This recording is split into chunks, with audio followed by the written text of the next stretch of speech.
Hello everybody, my name is Orem, and welcome to Star Wars The Old Republic, Rise of the Hutt Cartel Countdown Day 1. Today we're going to be talking about how to easily obtain credits so you can buy all the gear and stuff that you want in Rise of the Hutt Cartel. First we're going to talk about dailies. Now dailies are pretty simple, all it is a chain of quests that you pick up and finish very quickly. Said dailies can be found on planets like Ilum, Belsavis, and Corellia. We're going to start off with Ilum because it is probably the easiest of the 4 daily areas, and it has the best yield in credits. But first we need to talk about the actual quest that you will be doing. Now on Ilum there are quite a few just go out and kill things quests, and that's fine.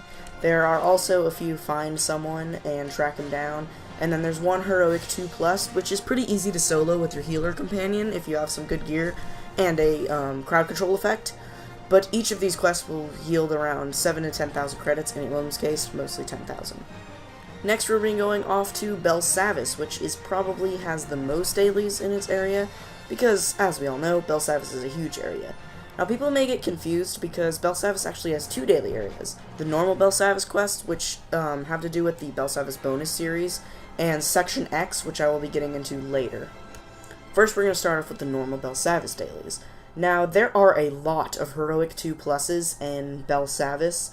Most of them are easy, and you could probably solo them if you have a lot of gear and a healer companion, and like I said before, with the crowd control ability for those tougher bosses. Because of there being a lot of dailies on Belsavis, they will only yield around 6 to 7,000 credits per daily. Now, don't get me wrong, there are still a lot of credits in Belsavis. But as you've seen by the footage so far, Ilum and Belsavis dailies take a lot of time to pick up because they are in conversations. This will lead us into our next 2 areas, which are the Black Hole on Corellia and Section X on Belsavis. We're going to be starting with the Black Hole on Corellia.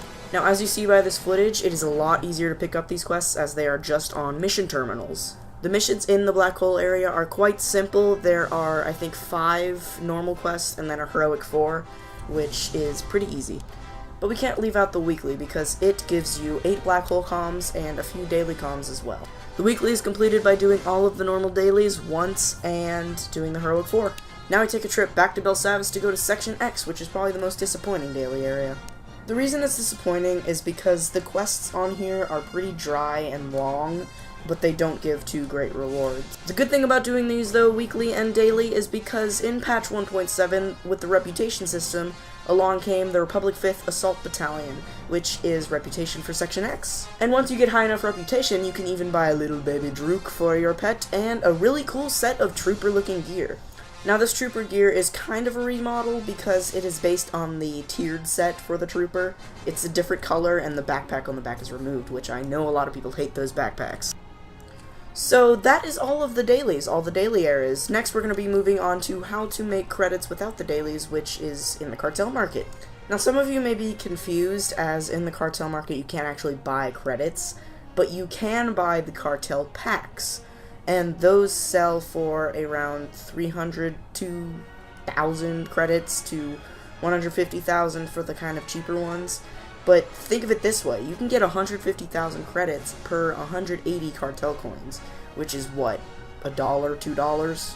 Now another cool thing, not as efficient, but it's still pretty cool, is you can buy the legacy species unlocks for around 350 cartel coins and sell them on the GTN for 100,000 credits each. Back to the cartel packs though, if you really want to try your luck, buy a bunch of packs, open them, and you might just get lucky and get like a really cool mount that sells for $1 mil, or a Revan mask, which sells for a crap ton, depending on your server, of course. You just try your luck if you want. But again, please don't blame me if you get 1,000,000 Republic banners or something. And trust me, I've been there. But anyway, thank you for watching Day 1 of the Rise of the Hutt Cartel Countdown. I will be doing this every day until April 9th, which is the beginning of early access for those of you that have pre-ordered before January 7th. But once again, thanks for watching, leave any feedback if necessary, and happy hunting!